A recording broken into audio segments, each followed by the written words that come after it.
इतना भी तुर्रम खां मत बनो। एक नाम जो मजाक में लिया गया, लेकिन आखिर वो तुर्रम खां था कौन और उसकी कहानी इतिहास कैसे बन गई। आपने तुर्रम खान का नाम जरूर सुना होगा, जो अक्सर तंज के तौर पर लिया जाता है। बड़ा तो तुर्रम खां बन रहा है, इतना तो तुर्रम खां बन रहा है, यानी फला फला।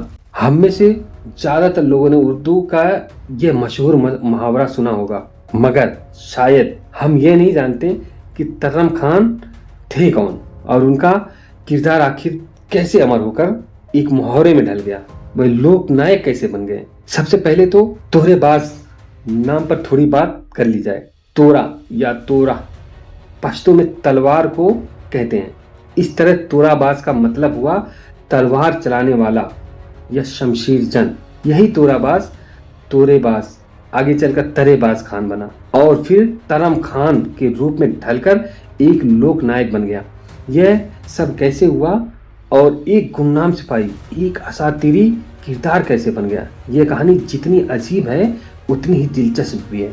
यह कहानी हमें 1857 की जंग आजादी तक ले जाती है, जहां रियासत हैदराबाद दक्कन का नवाब, जिसे निजामे दक्कन कहा जाता है, ब्रिटेन के सहयोगी था और उनकी पकड़ इतनी मजबूत थी कि कोई बगावत का सोच भी नहीं सकता था। लेकिन जब अंग्रेजों के खिलाफ आजादी की तहरीक में के नारे हिंदुस्तान की गली कूचों तक पहुंच जाते हैं, तो उसकी गूंज निजाम हैदराबाद की दीवारों और दरवाजों को भी प्रभावित करती है।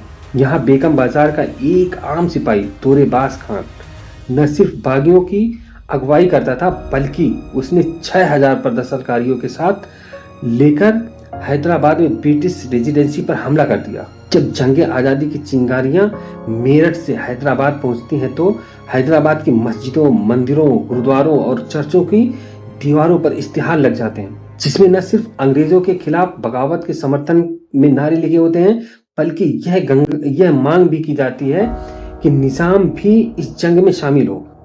हालांकि निजाम अफजलुल दौला अपने साथियों सालारे जंग, अमीरों और सरदारों के साथ अंग्रेजों की हिमायत का ऐलान कर चुका था, फिर भी रियासत के बाशिंदों ने इस जंग में एक ऐसी कहानी रची जिसने अंग्रेजों के साथ साथ निजाम की बुनियाद तक हिलाकर रख दी। निजाम दक्कन ने ईस्ट इंडिया कंपनी के साथ 1800 में ही सहयोगी होने का समझौता कर लिया था, जिसका दुख और असंतोष राज्य के निवासियों को शुरू से था। जब 1857 में जंग आजादी की लपटें भड़क उठी, तो निजाम की सेना में भी अंग्रेज अफसरों के खिलाफ प्रतिरोध कर शुरू हो गया था। निजाम की सेना की एक टुकड़ी को बगावत कुचलने के लिए बुल्ढाना से दिल्ली जाने का आदेश दिया गया, तो जमादार छीदा खान ने इस आदेश को मानने से इनकार कर दिया, क्योंकि जमादार छीदा खान यह बिल्कुल नहीं चाहता था कि वह इस बगावत को दबाने में मुगलों के खिलाफ अंग्रेजों का साथ दे। छीदा खान अपने 15 अन्य साथियों के साथ हैदराबाद पहुंचा, ताकि वह निजाम को इस युद्ध में शामिल न होने के लिए मना सके। लेकिन जैसे ही वह हैदराबाद पहुंचा, उसे निजाम के मंत्री मीर तराब अली खान ने गिरफ्तार कर लिया और अंग्रेजों के प्रतिनिधि के सामने पेश कर दिया, जिसने उसे और उसके साथियों को अपनी ही कोठी में कैद कर लिया। जब यह खबर फैली, तो अंग्रेजों के खिलाफ जनता में नफरत फैल गई। इसी मौके पर तोरेबाज खान ने बागियों की अगुवाई संभाली और बेगम बाजार में, जहां जमादार छीदा खान और उसके साथियों को कैद किया गया था, अपने 5000 साथियों के साथ हमला बोल दिया।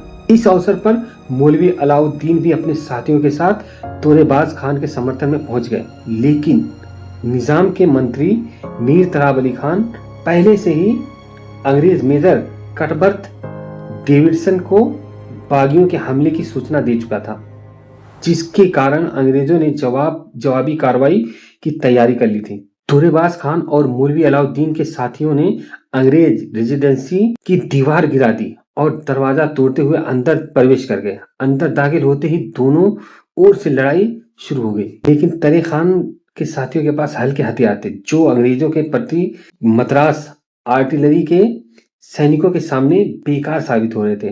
फिर भी पूरी रात गोलियां चलती रहीं और मुकाबला जारी रहा। आखिरकार सुबह 4 बजे बागी पीछे हट गए, लेकिन उन्हें भारी जान माल का नुकसान उठाना पड़ा।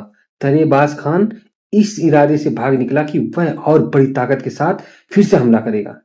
22 जुलाई को तराब अली खान को यह सूचना मिली कि तरे खान एक बार फिर अंग्रेज रेजिडेंसी पर हमला करने की तैयारी कर रहा है। उसने तरेबाज खान को हर कीमत पर गिरफ्तार करने का आदेश जारी कर दिया।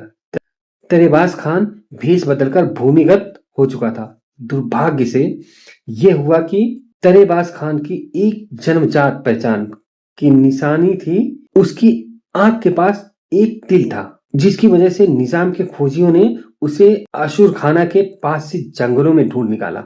इसके बाद हैदराबाद की अदालत में उस पर मुकदमा चलाया गया।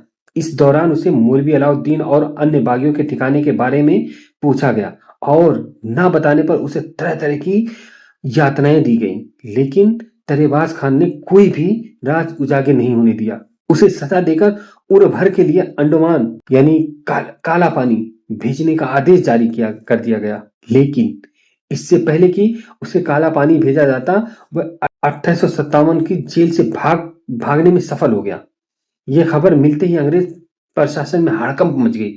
उन्होंने तरे खान को जिंदा या मुर्दा पकड़ने पर 5,000 रुपए का भारी इनाम की घोषणा कर दी। निजाम की फौजें जगह जगह फैल गई।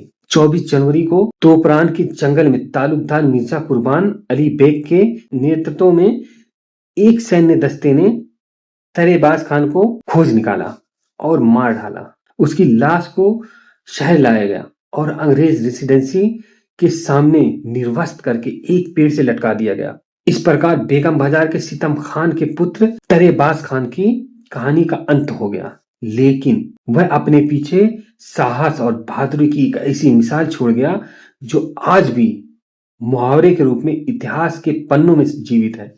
हैदराबाद में बगावत को कुचलने के बारे में बॉम्बे के अंग्रेज गवर्नर ने गवर्नर जनरल को लिखा कि अगर निजाम की मदद हासिल न होती तो अंग्रेज दक्षिणी रियासत में हार जाता। हैदराबाद में तरेबाज खान की बगावत को दबाने में 94 सैनिक मारे गए।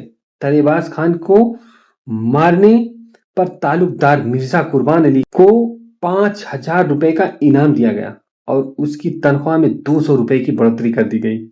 साथ ही उसे तरक्की देकर सदर तालुकदार बनाया गया। निजाम को स्टार ऑफ इंडिया के सम्मान से नवाजा गया, जबकि रियासत पर बकाया 50 लाख से अधिक की रकम माफ कर दी गई।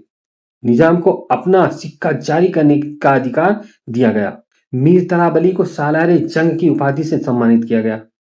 आज ना तो निजाम है ना ही उसकी रियासत, लेकिन तरेबाज खान का नाम पहले तरे खान और फिर तरम खान बनकर उर्दू भाषा में अमर हो चुका है।